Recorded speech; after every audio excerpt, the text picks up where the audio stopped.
बिस्मिल्लाहिर्रहमानिर्रहीम। अस्सलाम वालेकुम। मेरा नाम है कलीम और आज की इस लेक्चर में हम इवोल्यूशन ऑफ द स्टेट के बारे में पढ़ेंगे। उस इवोल्यूशन ऑफ द स्टेट के बारे में हमने कुछ ना कुछ पढ़ा भी था, तो उसको भी रिवाइज करेंगे और जो चीजें उसमें रहते हैं तो वो भी पढ़ेंगे। इवोल्यूशन ऑफ द स्टेट,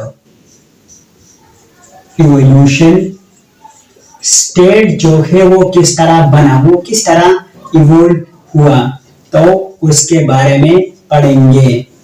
हमने उसके बारे में पढ़ा भी था, पार्ट 1 हमने बनाया था। आज इस लेक्चर का पार्ट 2 है। तो शुरू करने से पहले आप लोग चैनल को सब्सक्राइब करें, ठीक है। उम्मीद है कि आप लोगों ने सब्सक्राइब किया है, लेकिन जिस लोगों ने नहीं किया है तो वो सब्सक्राइब करें। तो शुरू करते हैं। अब स्टेट जो है वो किस तरह इवोल्व हुआ, वो किस तरह बना। तो इवोल्यूशन जब होती है तो इसको हम ऑर्गेनिक कंसेप्ट कहते हैं, ठीक है। जो चीज इवोल्व हुई होती है फिर इसको हम ऑर्गेनिक कहते हैं, और जो मैन मेड होती है, जो नेचुरल नहीं होती, तो फिर इसको हम इनऑर्गेनिक कहते हैं। तो ये इवोल्यूशन ऑफ द स्टेट जो है ये organic concept of the state इसको कहते हैं। अब जो है इस दुनिया पर जो सबसे पहले स्टेट बना था तो वो कौन सा था, तो वो था फैमिली, ठीक है। अगर कुरान से भी हम देखें तो इसके बारे में कहते हैं कि जो पहला इंसान जो इस दुनिया पर आया था तो अल्लाह ताला ने आदम अलैहिस्सलाम को पैदा किया था, फिर इसकी बीवी को पैदा किया था, फिर इसके बच्चे। तो इस दुनिया पर जो पहला स्टेट जो था, जो first state on the earth था, तो वो फैमिली था, ठीक है। फैमिली, तो अगर फैमिली को हम देखें तो फैमिली जो है उसकी कुछ ना कुछ वो पॉपुलेशन होती है, ठीक है, और कुछ ना कुछ वो टेरिटरी भी होती है। और इस फैमिली में एक बंदा जो है वो सवरन होता है, जिसकी बात वो सब मानते हैं, ठीक है। वो बड़ा होता है, वो सवरन होता है। तो अब अगर ये जो बंदा है सवरन है, वो मेल भी हो सकता है और फीमेल भी हो सकता है। ये जरूरी नहीं कि वो जरूर मेल हो या फीमेल हो। तो वो बाप भी हो सकता है, माँ भी हो सकता है, बड़ा भाई भी हो सकता है और दादा भी हो सकता है। तो अब ये जो बंदा जो सवरन है, अगर वो मेल है तो इसको हम मैट्रियार्कल कहेंगे, और अगर जो बंदा जो शख्स है वो फीमेल है, जो हेड ऑफ द स्टेट जो है वो फीमेल है, जो फैमिली का जो हेड है वो फीमेल है, तो फिर इसको हम पैट्रियार्कल कहेंगे, ठीक है। तो जो पहला स्टेट जो था दुनिया पर तो वो फैमिली का था। नेक्स्ट जो दूसरा था तो वो था क्लैन। अब क्लैन कैसे कहते हैं, जब फैमिलीज की तादाद जो है वो बढ़ती गई, फैमिलीज जो है वो बढ़ती गई, जो बच्चे थे उसकी शादी, फिर उस बच्चों की उसने शादी की, ठीक है। तो बढ़ती गई तो फिर उससे क्लैन बनते गए, और क्लैन के लिए भी सेम यही प्रोसेस है कि उसकी टेरिटरी थी, पॉपुलेशन थी, और एक बंदा उसमें सवरन था। फिर क्लैन्स के बाद है ट्राइब्स। ट्राइब्स आ गए, जब क्लैन्स जो है वो बढ़ते गए, जब बहुत सारे क्लैन्स मिल जाते हैं तो फिर इससे ट्राइब्स बनते हैं। और ट्राइब्स में भी यही प्रोसेस है कि एक बंदा जो है इसमें सवरन था, वो चाहे मेल था या फीमेल था, लेकिन एक बंदा वो जरूर सवरन था। ये जो तीनों है, फैमिली, क्लैन्स और ट्राइब्स, ये रिकॉर्डेड हिस्ट्री में नहीं है, ठीक है। इसको सिर्फ इमेजिन किया गया है, इमेजिन किया गया है। इसकी कोई रिकॉर्डेड हिस्ट्री जो है वो मौजूद नहीं है, रिकॉर्डेड हिस्ट्री इसकी मौजूद नहीं है। इसको सिर्फ इमेजिन किया गया है कि ऐसा जो है ये स्टेट वजूद में आया होगा। ये हो गई। इसके बाद है एम्पायर्स। एम्पायर्स नहीं, सॉरी, इससे पहले एक और भी आता है एम्पायर, इसके बाद आता है। इसके बाद जो कॉन्सेप्ट आया तो वो सिटी स्टेट का कॉन्सेप्ट आया, ठीक है। सिटी स्टेट, और सिटी स्टेट जो है ये पहला जो स्टेट है जो कि रिकॉर्डेड हिस्ट्री में मौजूद है। इसका जो कॉन्सेप्ट है इसके बारे में वो रिकॉर्डेड हिस्ट्री में, जो ह्यूमन बीइंग की हिस्ट्री में वो मौजूद है, रिकॉर्डेड हिस्ट्री इसकी है सिटी स्टेट का। اب سٹی اسٹیٹ وہ کس طرح اوریجن ہوئی؟ تو سٹی اسٹیٹ کا جو اوریجن ہوا تھا تو وہ گریس سے ہوا تھا. گریس میں جو تھے وہ چھوٹے چھوٹے وہ سٹی اسٹیٹ ہوا کرتے تھے. ٹھیک ہے, چھوٹے چھوٹے سٹی اسٹیٹ ہوا کرتے تھے, اور ہر جو سٹی اسٹیٹ تھا نا تو اس کی اپنی اپنی گورنمنٹ ہوتی تھی, وہ ایک دوسرے سے مختلف ہوتے تھے. کہیں پر ڈکٹیٹرشپ ہے, کہیں پر مونارکی, کہیں پر الگ الگ وہ فارم آف گورنمنٹس تھی. اور یہ ارسطوٹل کی زمانے کی بات ہے. ٹھیک ہے, اور اس میں جو دو اسٹیٹ جو بہت مشہور تھے, ایتھنز اور اسپارٹا, یہ نام آپ لوگوں نے سنا ہوگا. یہ تقریباً 1000 BC کی بات ہے, 1000 BC کی یہ بات ہے, یہ سٹی اسٹیٹ کی. پھر سٹی اسٹیٹ جو ہے وہ بڑھتے گئے تو اس سے پھر امپائرز وجود میں آئے. امپائرز, اور امپائرز کی بنیاد کس نے رکھی تھی؟ امپائرز کی بنیاد الیگزینڈر نے رکھی تھی. ٹھیک ہے, الیگزینڈر نے جو ہے وہ جو ٹیریٹری تھی تو اس کو ایکسپینڈ کیا, اسٹیٹ کو وہ بڑھا دیے, لارج کیے, اور امپائرز بنتے گئے. ٹھیک ہے, امپائرز بن گئے. جو دنیا میں جو پہلا امپائرز بنا تھا تو وہ رومن کا امپائر تھا, اور اس کا جو ذکر ہے تو وہ قرآن پاک ہے, قرآن پاک, قرآن مجید میں بھی موجود ہے. سٹی اسٹیٹ کے جو رومن امپائر سے, اس کے بعد سورۃ الروم کے نام سے وہ موجود ہے. ٹھیک ہے, جو پہلا امپائر تھا. اور جو لاسٹ امپائر تھا تو وہ جو ورلڈ وار 2 ہے, اس کے بعد وہ بس پھر ختم ہو گئی امپائرز وغیرہ, اور جو بہت سے کنٹریز کے انہوں نے وہ آزادی حاصل کی, اور الگ الگ وہ کنٹریز وہ بنتے گئے. ٹھیک ہے, امپائرز کا جو کانسیپٹ تھا تو وہ وہاں پر ختم ہو گیا. تو یہ امپائرز کے حوالے سے تھا. اور اس کے بعد پھر کانسیپٹ آیا ماڈرن اسٹیٹ کے بارے میں, لیکن اس سے پہلے اس کے کچھ فیچرز تھے امپائرز کے, تو وہ بھی بتاتا چلوں. تو امپائرز کے فیچر یہ تھے کہ اس کی جو ٹیریٹری تھی تو وہ لارج ٹیریٹری تھی. لارج ٹیریٹری, ظاہری بات ہے امپائرز تھے تو لارج ٹیریٹری وہ ہوا کرتی تھی. جو پاپولیشن تھی تو وہ بھی لارج تھی, لارج پاپولیشن تھی. اور اس کے علاوہ اس کی جو باؤنڈریز تھے تو وہ فلیکسیبل تھے. ٹھیک ہے, فلیکسیبل باؤنڈریز.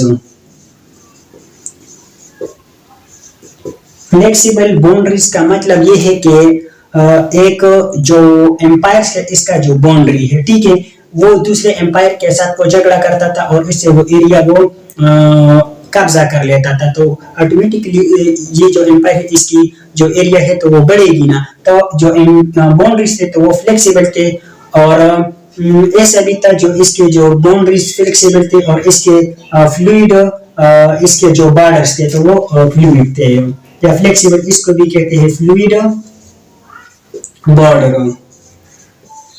تو فلوئڈ بارڈر کا مطلب یہ ہے کہ بندہ جو ہے وہ آرام سے ایک امپائر سے دوسرے امپائر میں وہ جا سکتا تھا. کیسے جا سکتا تھا؟ اس وقت کسی ویزا کی یا کسی پاسپورٹ وغیرہ کی وہ ضرورت نہیں تھی, وہ جا سکتا تھا. لیکن اب کے زمانے میں ہے ایسا نہیں ہے کہ بندہ جو ہے ایک اسٹیٹ سے, ایک ملک سے دوسرے کنٹری میں وہ اسی طرح داخل ہو. تو یہ اس وقت تھا, جا سکتا تھا, لیکن اب نہیں ہے. ٹھیک ہے, اب یہ فلیکسیبل نہیں ہے, فلوئڈ نہیں ہے. اب یہ جو ہے یہ سخت ہے. ٹھیک ہے, اس کو ہارڈ کہتے ہیں, اب یہ ہارڈ ہے.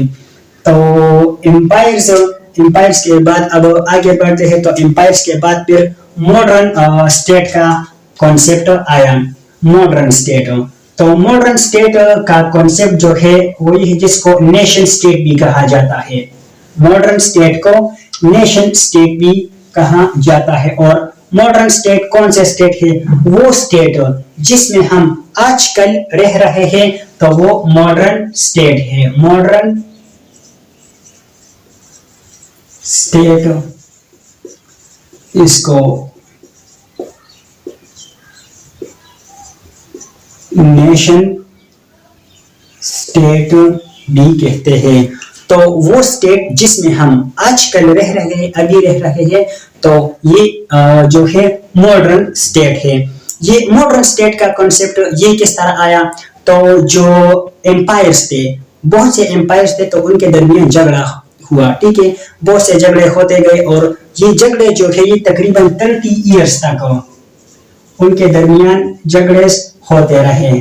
ٹھیک ہے, 30 ایئرز تک, تقریباً 1618 سے لے کر 1648 तक झगड़े होते गए, ठीक है। तो फिर उन्होंने अपने दरमियान एक मुआहिदा किया, उस मुआहिदे को ट्रीटी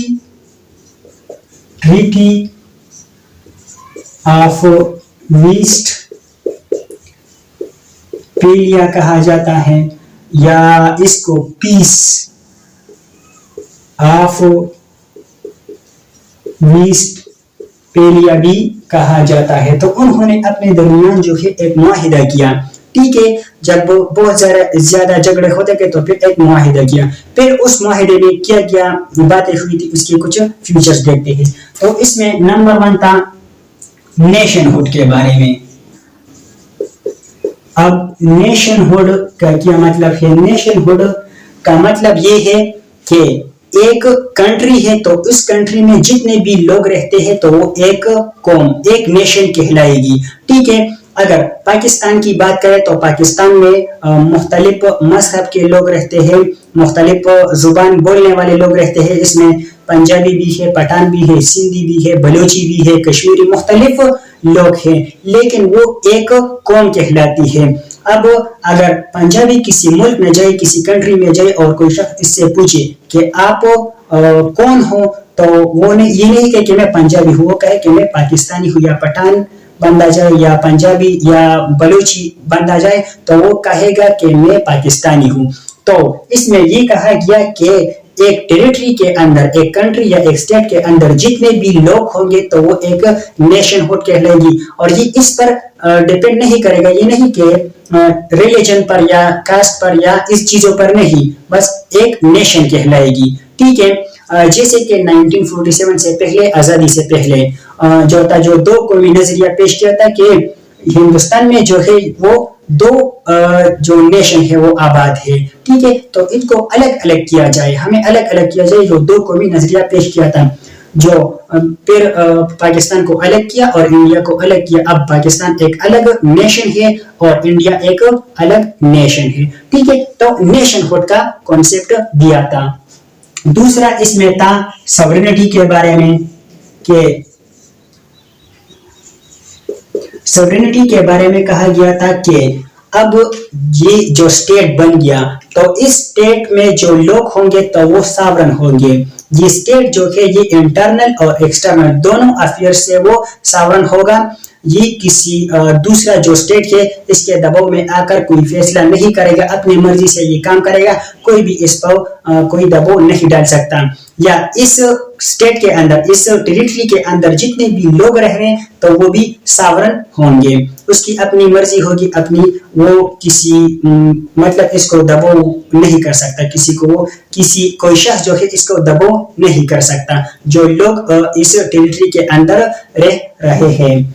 नेक्स्ट इसमें था जो बाउंड्रीज थी तो वो फिर फिक्स बाउंड्री हो गई, फिक्स बाउंड्री। इससे पहले हमने देखा फैमिली में, ट्राइब्स में या एम्पायर्स में देखा तो बाउंड्रीज जो थे वो फ्लेक्सिबल थे, फ्लूइड थे, लेकिन अब जो है बाउंड्रीज वो फिक्स हो गए, ठीक है। अब पाकिस्तान का जो बाउंड्री है तो वो एक फिक्स बाउंड्री है, इसको हम कम या ज्यादा नहीं कर सकते।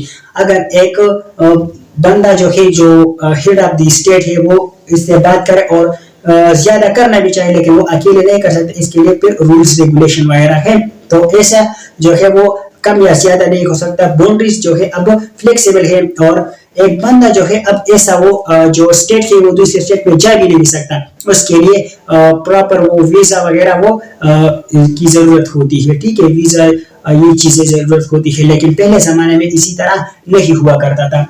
तो ये थे इसके फ्यूचर्स मॉडर्न स्टेट के बारे में। उम्मीद है कि आप लोगों को इसका समझ आ गया होगा।